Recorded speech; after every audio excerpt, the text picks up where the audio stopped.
ಕ್ಷಣಗಳಲ್ಲಿ ಬೆಂಬಲಿತ ಪಕ್ಷಗಳ ನಾಯಕರನ್ನ ಭೇಟಿ ಮಾಡ್ತಾರೆ ವಿಜಯ್. ಪ್ರತ್ಯೇಕವಾಗಿ ಬೆಂಬಲಿತ ಪಕ್ಷದ ನಾಯಕರ ನಿವಾಸಕ್ಕೆ ತೆರಳಿ ಧನ್ಯವಾದ ತಿಳಿಸ್ತಾರೆ. ಇನ್ನೇನು ಕೆಲವೇ ಕ್ಷಣಗಳಲ್ಲಿ ಯಾವ್ಯಾವ ಪಕ್ಷ ಅವರಿಗೆ ಬೆಂಬಲವನ್ನ ಕೊಟ್ಟಿದೆ ಆ ನಾಯಕರನ್ನ ಭೇಟಿಯಾಗಿ ನಮ್ಮ ಟಿವಿಕೆ ಜೊತೆಗೆ ನೀವು ಕೈ ಜೋಡಿಸಿರೋದಕ್ಕೆ ಧನ್ಯವಾದ ಅಂತೇಳಿ ಅವರಿಗೆ ಅಭಿನಂದನೆ ತಿಳಿಸಲಿದ್ದಾರೆ ನಟ ವಿಜಯ್ ಅವರು. ಪ್ರತ್ಯೇಕವಾಗಿ ಅವರ ನಿವಾಸಕ್ಕೇನೆ ತೆರಳಿ ಧನ್ಯವಾದ ತಿಳಿಸ್ತಾರಂತೆ. ಕಾರಣ ಈಗಾಗಲೇ ಒಂದು ಬ್ಯಾಡ್ ಎಕ್ಸ್ಪೀರಿಯನ್ಸ್ ಆಗಿದೆ ಅವರಿಗೆ. ವಾಟ್ಸ್ಆಪ್ ಅಲ್ಲಿ ಮೆಸೇಜ್ ಮಾಡೋದ್ರ ಮೂಲಕ ಸಹಕಾರ ಏನ್ ಕೋರಿದ್ರು ಅದು ಗೊತ್ತಿದ್ದೋ ಗೊತ್ತಿಲ್ಲದೇನೋ ಎಡವಟ್ಟಾಗ್ಬಿಡ್ತು. ಹಾಗಾಗಿ ಈಗ ಇನ್ ಮುಂದೆ ಅವರು ಇಡುವಂತ ಪ್ರತಿ ಹೆಜ್ಜೆನೂ ಬಹಳ ಜಾಗರೂಕರಾಗಿ ಇಡ್ತಾರೆ. ಅವ್ರ ಮನೆಗೆ ಹೋಗಿ ಭೇಟಿ ಮಾಡೋದಿರ್ಲಿ ಅಥವಾ ಪತ್ರದ ಮೂಲಕ ವ್ಯವಹಾರ ಮಾಡೋದಿರ್ಲಿ, ಈ ಮೂಲಕವೇ ಅವರು ಮುಂದಿನ ಬೆಳವಣಿಗೆಗಳನ್ನ ನೋಡ್ತಾರೆ ಅಂತ. ಹಾಗಾಗಿ ಈಗ ಯಾರ್ಯಾರು ಅವರಿಗೆ ಬೆಂಬಲ ಕೋರಿದ್ದಾರಲ್ಲ, ಈಗ CPM ಇರ್ಬೋದು, ಅದೇ ರೀತಿಯಾಗಿ CPI ಕಾಂಗ್ರೆಸ್ ಅಂತೂ ಪಕ್ಕ ಆಗಿದೆ. ಇನ್ನು VCK ಅದು ಪಕ್ಕಾನಾ ಅಥವಾ ಡೌಟಾ ಅದ್ರ ಬಗ್ಗೆ ಇನ್ನು ಡೀಟೇಲ್ಸ್ ಸಿಗಬೇಕಿದೆ. ಒಟ್ನಲ್ಲಿ CPM ಮತ್ತೆ ಕಾಂಗ್ರೆಸ್ನ ಶಾಸಕರು CPI ಈ ಶಾಸಕರಿಗೆ ಧನ್ಯವಾದ ತಿಳಿಸೋದಕ್ಕೆ ಅಂತ ಅವರವರ ಮನೆಗೇನೆ ಹೋಗಿ ದಳಪತಿ ವಿಜಯ್ ಅವರು ಭೇಟಿ ಮಾಡ್ತಾರಂತೆ, ಅಭಿನಂದನೆ ತಿಳಿಸ್ತಾರಂತೆ. ಇನ್ನೇನು ಕೆಲವೇ ಕ್ಷಣಗಳಲ್ಲಿ ಅವರು ಬೇರೆ ಬೇರೆ ನಾಯಕರ ಮನೆಗೆ ತೆರಳಿ ಭೇಟಿ ಮಾಡಿ ಅವರಿಗೆ ಧನ್ಯವಾದವನ್ನ ತಿಳಿಸಲಿದ್ದಾರೆ. ಕಾರಣ 108 ನಂಬರ್ ತೆಗೆದುಕೊಂಡ್ರೂ ಕೂಡ ಸರ್ಕಾರ ರಚನೆ ಮಾಡೋದು ಅಷ್ಟು ಸುಲಭದ ಮಾತಲ್ಲ ಅನ್ನೋದು ಈ 4 ದಿನಗಳಲ್ಲಿ ವಿಜಯ್ ಅವರಿಗೆ ಗೊತ್ತಾಗಿದೆ. ಬಹುಮತ ಸಾಬೀತುಪಡಿಸೋದು ಎಷ್ಟು ಪ್ರಮುಖ ಅಂಶ ಆಗಿರುತ್ತೆ ಅನ್ನೋದು ಕೂಡ ಅವರಿಗೆ ಈಗ ಅರ್ಥ ಆಗಿದೆ. ಹಾಗಾಗಿ ಈಗ ಯಾವ್ಯಾವ ಪಕ್ಷದವರು ಶಾಸಕರು ಅವರಿಗೆ ಬೆಂಬಲ ಕೊಟ್ಟಿದ್ದಾರಲ್ಲ ಆ ಶಾಸಕರ ಮನೆಗೆ ತೆರಳಿ ಅವರಿಗೆ ಧನ್ಯವಾದವನ್ನ ತಿಳಿಸಲಿದ್ದಾರೆ. ಅಷ್ಟು ಸುಲಭದ ಮಾತಲ್ಲ ಸರ್ಕಾರ ರಚನೆ ಮಾಡೋದು ಅಂದ್ರೆ. ಅವರು ಪ್ರಚಾರ ಮಾಡಿ ಪಕ್ಷವನ್ನ ಗೆಲ್ಲಿಸ್ಕೊಂಡು ಬಂದ್ರಲ್ಲ, ಅದ್ರಗಿಂತನೂ ಪ್ರಯಾಸ ಆಗೋಯ್ತು ಈಗ ಗವರ್ನಮೆಂಟ್ ಅನ್ನ ರಚನೆ ಮಾಡೋದು. ಯಾಕಂದ್ರೆ 108 ಸಂಖ್ಯೆ ಗೆದ್ಬಿಟ್ರು, ಬಹುದೊಡ್ಡ ಪಕ್ಷ ಆಗಿ ಹೊರಹೊಮ್ತು. ಆದ್ರೆ ಗವರ್ನರೇ ಅವರು ವಿಶ್ವಾಸ ವ್ಯಕ್ತಪಡಿಸಲಿಲ್ಲ. ಮ್ಯಾಜಿಕ್ ನಂಬರ್ ರೀಚ್ ಆಗಿಲ್ಲ, ನೀವು ಹೇಗ್ ನಂಬೋದು ಅಂತೇಳಿ ಮ್ಯಾಜಿಕ್ ನಂಬರ್ ತೋರ್ಸೋವರೆಗೂ ನಾವು ನಿಮ್ಗೆ ಅನುಮತಿ ಕೊಡಲ್ಲ ಅಂದ್ಬಿಟ್ರು. 2 ಬಾರಿ ಭೇಟಿ ಆದ್ರೂ ಕೂಡ ಅದು ವ್ಯರ್ಥ ಆಗೋಯ್ತು ಆ ಭೇಟಿ. ಈಗ 3ನೇ ಬಾರಿ ಭೇಟಿ ಆಗಿರುವಂತ ವಿಜಯ್ ಅವರು ಇಷ್ಟು ಜನ ಶಾಸಕರು ನಮ್ಮ ಜೊತೆಗೆ ಇದ್ದಾರೆ ಅಂತೇಳಿ ಆ ಪತ್ರವನ್ನ ತೋರಿಸಿ ಹಕ್ಕು ಮಂಡನೆ ಆಗಿ ಈಗ ಸರ್ಕಾರ ರಚನೆಗೆ ಕೊನೆಗೂ ಅನುಮತಿ ಪಡ್ಕೊಂಡಿದ್ದಾರೆ ಜನನಾಯಗನ್. ಹೀಗಾಗಿ ಜನನಾಯಗನ್ ಆಡಳಿತ ಶುರುವಾಗಲಿದೆ. ನಾಳೆ ಪ್ರಮಾಣ ವಚನ ಸ್ವೀಕಾರಕ್ಕೆ ಅಂತ ದಿನಾಂಕ ನಿಗದಿಯಾಗಿದೆ, ಆದರೆ ಸಮಯ ಇನ್ನೂ ಕೂಡ ನಿಗದಿಯಾಗಿಲ್ಲ. ನೆಹರು ಕ್ರೀಡಾಂಗಣದಲ್ಲಿ ನಾಳೆ ಪದಗ್ರಹಣ ನಡೆಯಲಿದೆ. ಇವ್ರ ಜೊತೆಗೆ ಯಾರೆಲ್ಲ ಸಚಿವರು ಪದಗ್ರಹಣ ಮಾಡ್ತಾರೆ ಅನ್ನೋದನ್ನು ಕೂಡ ನಾವು ಗಮನಿಸಬೇಕಾಗುತ್ತೆ.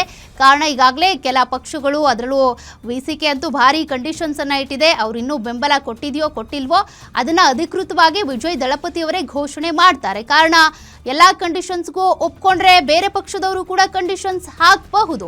ಈಗ ಹಾಕ್ತಾ ಇದ್ರು ಕೂಡ ಮುಂದಿನ ದಿನಗಳಲ್ಲಿ ಅವರಿಗೂ ಅನ್ನಿಸ್ಬಹುದು ನಮಗೂ ಮಂತ್ರಿಗಿರಿ ಕೊಡಿ ಅನ್ಬಹುದು, ಅಥವಾ ಪ್ರಮುಖ ನಿಗಮ ಸ್ಥಾನಗಳ ಅಂದ್ರೆ ಅಧ್ಯಕ್ಷ ಸ್ಥಾನಕ್ಕೆ ಅವರು ಕೂಡ ಬೇಡಿಕೆ ಇಡಬಹುದು. ಹೋಗ್ತಾ ಹೋಗ್ತಾ ಒಂದು ಅಧಿಕಾರವನ್ನು ಅನುಭವಿಸಬೇಕು ಅನ್ನುವಂತ ಆ ಆಸೆ ಹುಟ್ಕೊಳ್ಳೋದು ಸಹಜ. ಹಾಗಾಗಿ ಇದೆಲ್ಲದ್ರ ಬಗ್ಗೆ ಒಂದು ಸಮಾಲೋಚನೆ ಅಂತೂ ಆಗೇ ಆಗುತ್ತೆ. ಯಾವ್ಯಾವ ಪಕ್ಷಗಳು ಅವ್ರಿಗೆ ಬೆಂಬಲ ಕೋರಿದ್ದಾರಲ್ಲ, ಕೊಟ್ಟಿದ್ದಾರೆ, ಅವ್ರ ಜೊತೆಗೆ ಒಂದು ಮೀಟಿಂಗ್ ಅನ್ನ ಮಾಡ್ತಾರೆ. ಆ ಸಂದರ್ಭದಲ್ಲಿ ಇವರ ಸಿದ್ಧಾಂತಗಳೇನು, ಜೊತೆಗೆ ಅವ್ರ ಸಿದ್ಧಾಂತಗಳೇನು, ಮತ್ತೆ ಅವ್ರ ಬೇಡಿಕೆಗಳೇನು, ಏನು ಕಂಡೀಷನ್ಸು, ಅದೆಲ್ಲವನ್ನು ಕೂಡ ಚರ್ಚೆ ಮಾಡ್ತಾರೆ. ತದನಂತರದಲ್ಲಿ ದಳಪತಿ ವಿಜಯ್ ಅವರು ಮತ್ತೆ ಪ್ರೆಸ್ ಮೀಟ್ ಮಾಡುವಂಥ ಸಾಧ್ಯತೆ ಇರುತ್ತೆ. ಹಿಂಗಾಯ್ತು ಏನು ಕತೆ ಅನ್ನೋದ್ರ ಬಗ್ಗೆ. ಬಟ್ ದಳಪತಿ ವಿಜಯ್ ಅವರಿಗೆ ಒಂದೀಗ ಭರವಸೆ ಏನಪ್ಪಾ ಅಂತಂದರೆ ಸರ್ಕಾರ ರಚನೆ ಮಾಡೋದಕ್ಕೆ ಕೊನೆಗೂ ಗ್ರೀನ್ ಸಿಗ್ನಲ್ ಸಿಕ್ತಲ್ಲ ಅಂತ. ಯಾಕೆಂದರೆ ಬೆಳಗ್ಗೆಯಿಂದ ನಾವು ಗಮನಿಸ್ತಾ ಇದ್ವಿ AIADMK DMK ಒಂದಾಗಬಹುದಾ ಅನ್ನುವಂಥ ಒಂದಷ್ಟು ಸಾಧ್ಯತೆಗಳ ಬಗ್ಗೆನೂ ಕೂಡ ಚರ್ಚೆ ಆಗ್ತಾ ಇತ್ತು. ಶತ್ರು ಪಕ್ಷಗಳಾದರೂ ಕೂಡ ತಮಿಳುನಾಡಿನ ಅಸ್ಮಿತೆಗಾಗಿ ಒಂದಾದರೂ ಆಗಬಹುದು. 2 ಪಕ್ಷಗಳ ಉದ್ದೇಶ ಒಂದೇ, ತಮಿಳುನಾಡಿನ ಅಸ್ಮಿತೆಯನ್ನ ಕಾಪಾಡಿಕೊಳ್ಳೋದು. ಹಾಗಾಗಿ ಒಂದಾಗಬಹುದು ಅನ್ನುವಂಥ ಸಾಧ್ಯತೆಗಳು ಯಾವಾಗ ಚರ್ಚೆ ಆಯಿತೋ ಆಗ ದಳಪತಿ ವಿಜಯ್ ಅವರಿಗೆ ಎದೆಯಲ್ಲಿ ಢವ ಶುರುವಾಗಿದ್ದಂತೂ ನಿಜ. ಏನಾಗಬಹುದು, 108 ಸ್ಥಾನಗಳನ್ನು ಗೆದ್ರೂ ಕೂಡ CM ಸ್ಥಾನ ನನಗೆ ದಕ್ಕಲ್ವಾ ಅನ್ನುವಂಥ ಒಂದು ಭಯ ಇತ್ತು. ಬಟ್ ಈಗ ಅವರಿಗೆ ಸರ್ಕಾರ ರಚನೆಗೆ ಅಂತ ಗ್ರೀನ್ ಸಿಗ್ನಲ್ ಸಿಕ್ಕಿದೆ.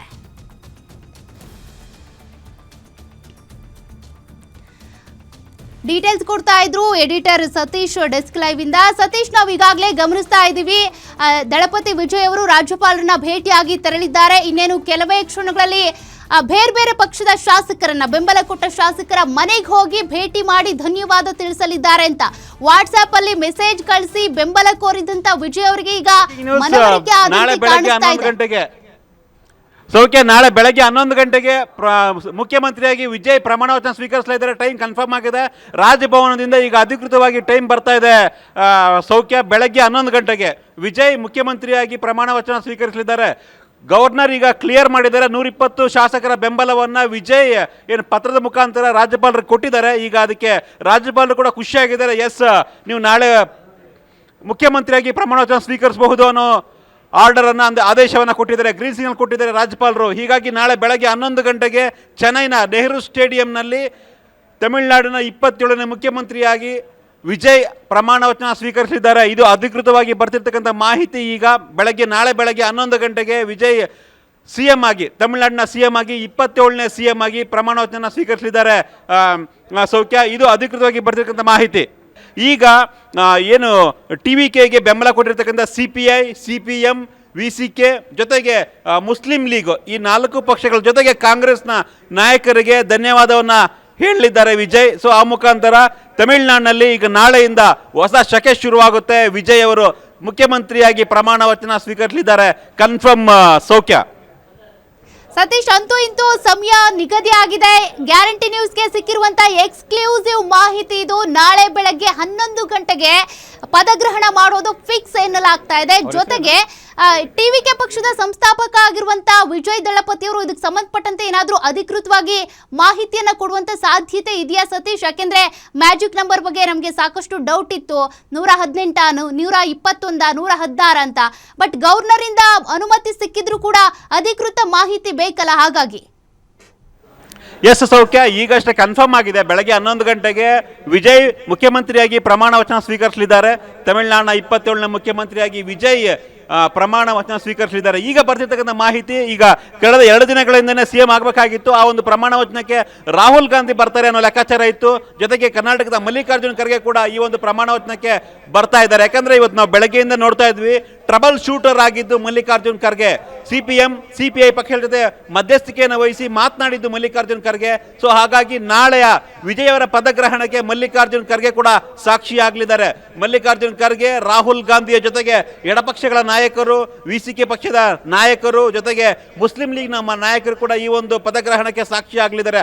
ಅದಕ್ಕೂ ಮುನ್ನ ಈಗ ವಿಜಯ್ ಪಕ್ಷದ ಇತರ ಪಕ್ಷಗಳ ಅಂದರೆ ಮೈತ್ರಿಕೂಟ ಪಕ್ಷಗಳ ಮುಖ್ಯಸ್ಥರ ಜೊತೆ ಒಂದು ಸಭೆಯನ್ನು ಮಾಡ್ತಾ ಇದ್ದಾರೆ. ಸೊ ಹಾಗಾಗಿ ಅವರು ಗವರ್ನರ್ ಭೇಟಿಯಾದ ನಂತರ ಡೈರೆಕ್ಟ್ ಆಗಿ ಅವರು ಹೆಡ್ ಕ್ವಾರ್ಟರ್ಸ್ಗೆ ಬಂದು ಅಲ್ಲಿ ಕೆಲವೊಂದಿಷ್ಟು ನಾಯಕರ ಜೊತೆ ಮಾತುಕತೆಯನ್ನು ಮಾಡ್ತಾ ಇದ್ದಾರೆ. ಸೊ ನಾಳೆ ಅವರು ಮುಖ್ಯಮಂತ್ರಿಯಾಗಿ ಪ್ರಮಾಣ ವಚನ ಸ್ವೀಕರಿಸೋದು ಕನ್ಫರ್ಮ್ ಆಗಿದೆ. ಬೆಳಗ್ಗೆ 11 ಗಂಟೆಗೆ ಈ ಒಂದು ಮುಖ್ಯಮಂತ್ರಿಯಾಗಿ ಅವರು ಪ್ರಮಾಣ ವಚನ ಸ್ವೀಕರಿಸಲಿದ್ದಾರೆ. ಸೌಖ್ಯ.